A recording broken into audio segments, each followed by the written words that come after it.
Bienvenue sur Sud Radio si vous nous rejoignez. Tout de suite, c'est le petit déjeuner politique avec Manuel Bompard, qui est député européen La France Insoumise et directeur de campagne de Jean-Luc Mélenchon. Bonjour, bienvenue. Bonjour Manuel Bompard. Bonjour. Le Pen ou Macron, quelle est la vraie stratégie de la France Insoumise? Faut-il affiner son choix? Contestation à la Sorbonne, y a-t-il déjà un troisième tour social? Le vote communautaire, la préparation des législatives, quelle gauche demain? L'union est-elle possible? Autant de questions que nous allons essayer d'aborder en un petit quart d'heure. Avant d'aborder le second tour, Manuel Bompard, vous qui avez été le cerveau de la campagne de Jean-Luc Mélenchon, quel est votre regard, avec un peu de recul de ce premier tour?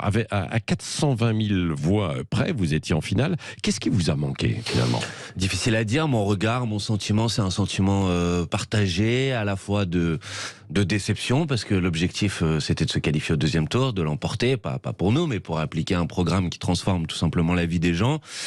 Puis à la fois un sentiment quand même de fierté, parce que le résultat qu'on a réalisé, c'est un résultat très important, 22% des voix, 400 000 voix effectivement de la qualification au second tour. Ce qui nous a manqué, c'est toujours difficile de savoir ce qui nous a manqué dans une élection, sans doute. C'est le PC si il n'y avait pas eu la candidature de Fabien Roussel? Ça y contribue nécessairement. Il y a une dimension qui est le fait que, malgré le fait que Jean-Luc Mélenchon soit le candidat qui réussi à convaincre d'ailleurs le plus d'abstentionnistes de 2017, de les convaincre de revenir aux urnes. Et ça, c'était très important, c'était un objectif de notre campagne. Mais il reste malheureusement plus de 10 millions de personnes qui ne sont pas allées voter. Donc là, il y a un enjeu, un travail qu'il faut continuer à réaliser. Et ensuite, évidemment, c'est mathématique, le nombre de voix qui manque à Jean-Luc Mélenchon pour se qualifier au second tour est inférieur au nombre de voix réalisées par Fabien Roussel. Et on ne peut pas faire abstraction de cette dimension. Et je regrette donc que la candidature mais en même de temps, Fabien vous avez siphonné le PS en même temps, donc, et les Verts. Ouais, mais je veux dire sur ce sujet que pas tant que ça finalement quand vous analysez les résultats. Ouais, mais quand vous analysez les résultats avec attention, vous verrez que le score réalisé par Jean-Luc Mélenchon doit surtout d'ailleurs à une conviction autour du programme. Il y a des sondages qui disent 80% des électrices et des électeurs pour voter pour Jean-Luc Mélenchon l'ont voté en accord avec son programme et ses propositions. Alors s'il y a pu avoir des gens qui dans la dernière ligne droite ont choisi de voter Jean-Luc Mélenchon en se disant il peut se qualifier au second tour, c'est d'abord un vote d'adhésion et c'est important de le préciser. Mais vous êtes devenu le parti des bobos de gauche et de la jeunesse aussi. Non, si, attendez, avouez-le. Non, mais attendez, moi d'abord les électrices et les électeurs, quels qu'ils soient, sont les bienvenus quand ils sont d'accord avec un programme et les propositions. Et effectivement, on réalise des scores qui sont des scores très importants chez les jeunes, très importants dans les quartiers populaires. Vous êtes numéro 1 chez les jeunes. Exactement, très important dans les quartiers populaires et très important dans les grandes villes. Dans les grandes villes. Plus de 40% dans certaines grandes Montpellier, vous êtes leader, Marseille. Lille, 38% à Toulouse. Ouais. Donc oui, c'est des scores qui sont très importants et j'espère que ça nous permettra de construire à l'avenir, même si on n'a pas réussi cette fois, les victoires de demain. Est-ce que vous n'avez pas joué aussi la carte communautariste quand même? Le vote musulman, c'est jouer une forme de partition de la France, ça, non? Non, je crois au contraire, justement, je pense que le vote pour Jean-Luc Mélenchon, c'était au contraire un vote d'unité, c'est-à-dire de gens qui, effectivement, se sont mobilisés parce qu'ils avaient peur, parce que certains autres candidats, je pense à M. Zemmour en particulier, mais aussi à Mme Le Pen, les menacent tout simplement dans leurs conditions de vie, et le vote pour Jean-Luc Mélenchon, c'était aussi un vote de protection. Oui, mais on vous accuse de jouer avec les lignes, avec les islamistes les plus radicaux aussi. On peut nous accuser de plein de choses, le problème c'est que les accusations gratuites, c'est sans fondement, donc après il faudra me dire qu'est-ce qu'il y avait... Sans fondement, quand même, il y a eu quelques déclarations depuis des années. Il faudra me dire qu'est-ce qu'il y a dans le programme de Jean-Luc Mélenchon qui serait en rupture avec la République. Le programme de Jean-Luc Mélenchon, sans doute le programme le plus poussé du point de vue de l'approfondissement de la République une et indivisible. C'est pas ce que disent vos adversaires. Sans doute, mais pour ça, il faudrait. Il est quasiment anti-républicain. Justement, il faudrait donc qu'il l'argumente, parce que sinon, c'est seulement de l'invective gratuite. Le programme de Jean-Luc Mélenchon est le plus laïque. Le programme de Jean-Luc Mélenchon pose l'application sur l'ensemble du territoire national de la loi de 1905. Et moi, je suis très fier que dans nos électeurs, il y a des gens qui disent non, on refuse d'être pointé du doigt, stigmatisé en raison de notre confession religieuse ou en raison de notre couleur de peau. Oui, le vote pour Jean-Luc Mélenchon, c'est un vote d'unité de la population. Vous ne pouvez pas nier que dans certains quartiers, il se passe quand même des choses où, par exemple, les lois de la République ne sont plus respectées, où ça peut être la charia. Ça, vous le condamnez ou pas? Mais je veux dire, ça arrive. Mais non, mais il faudrait donner des exemples. Toulouse. Vous venez de Toulouse. Il y a plein de quartiers en fait. Vous le savez. Vous ne pouvez pas le nier. De quoi? Je ne sais pas qu'est-ce que je peux nier ou pas, puisque vous excusez-moi, mais vous dites quelque chose qui ne s'appuie pas sur un élément précis. S'il y a des gens, il y a eu des enquêtes précises. Vous voulez que je vous donne les livres et les références? S'il y a quelqu'un, quel qu'il soit, qui habite habite dans un centre-ville, dans un quartier à la campagne, etc., qui ne respecte pas la loi, bien évidemment que je le condamne. Je suis pour que la loi s'applique sur l'ensemble du territoire national. Mais on ne peut pas faire des accusations gratuites comme ça. Bon, d'accord. On reprendra un débat plus en longueur. À gauche, tout le monde ou presque, sauf vous, appelle à voter Emmanuel Macron. Fabien Roussel du UPC l'a clairement dit hier soir, même si ça lui coûte. Pourquoi vous ne vous prononcez pas plus clairement que la déclaration de Jean-Luc Mélenchon dimanche dernier? Écoutez, je crois que la déclaration de Jean-Luc Mélenchon a été extrêmement claire. Elle disait deux choses. Premièrement, aucun des deux projets politiques qui sont qualifiés au deuxième tour de l'élection présidentielle ne nous convient. Le résultat, c'est 3 pôles. Et malheureusement, il n'y a que 2 pôles qui se sont qualifiés. Le troisième n'est pas représenté au deuxième tour. Et pour autant, si aucun de ces 2 projets ne nous convient, ils ne sont pas de même nature. Et le projet de Madame Le Pen ajoute un mauvais programme économique et social, un ferment de stigmatisation, justement de lutte contre l'unité nationale, qu'on ne peut pas accepter. Donc Jean-Luc Mélenchon a dit à 3 reprises, pas une voix pour le Rassemblement national, pas une voix pour Marine Le Pen. Il a perdu là. Il a perdu parce qu'on a beaucoup d'électeurs qui nous appellent, qui ont dit ils ont voté Jean-Luc Mélenchon et on va voter Marine Le Pen. Qu'est-ce que vous leur dites à ces électeurs qui vous écoutent là? Bien sûr. D'abord, je leur dis que je les respecte. Premièrement. Deuxièmement, je leur dis que je peux comprendre le raisonnement qui conduit à cette décision, c'est-à-dire que effectivement, le programme d'Emmanuel Macron, son bilan est tellement insupportable que je peux comprendre qu'on en vienne à se dire peut-être qu'il faut utiliser le bulletin de vote de Madame Le Pen pour le battre.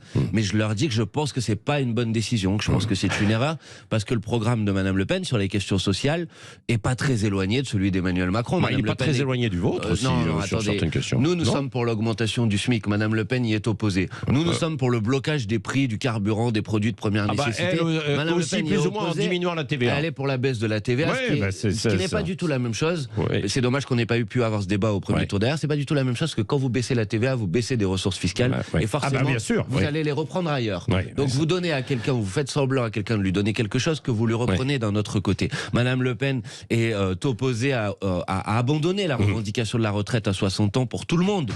Vous vous en rappelez également. Bien sûr, là on est à 62 ans et puis en fait pour ceux qui vont faire des études à 67 ans. Mais j'aurais dit en fait ça y est. Donc ce que je veux dire c'est que non, le programme de Madame Le Pen ne nous convient pas d'un point de vue social. Et donc moi je dis pas une voix pour le Rassemblement national. Ensuite chacun fera comme il l'entend. Voilà. Il y a quelques voix qui y vont tout de même. Mais vous avez lancé une consultation en interne, c'est ça, et vous aurez la réponse demain. Ça va servir à quoi cette consultation? C'est une consultation qui s'adresse à l'ensemble des personnes qui ont accordé leur parrainage à la candidature de Jean-Luc Mélenchon, et ça permettra de publier les résultats de cette consultation de telle sorte que les gens qui ne savent pas encore quel choix faire puissent connaître un peu le choix des autres personnes pour s'aider à se décider. C'est-à-dire un petit peu dans le sens de ce qu'a dit Jean-Luc Mélenchon dimanche dernier, c'est-à-dire pas une voix à Marine. Dans tous les cas. Imaginez que de la consultation ressort qu'il faut appeler à voter pour Emmanuel Macron. Alors attendez, le choix pour Marine Le Pen d'abord ne figure pas parmi les différents choix de cette consultation. Il y a 3 choix qui sont proposés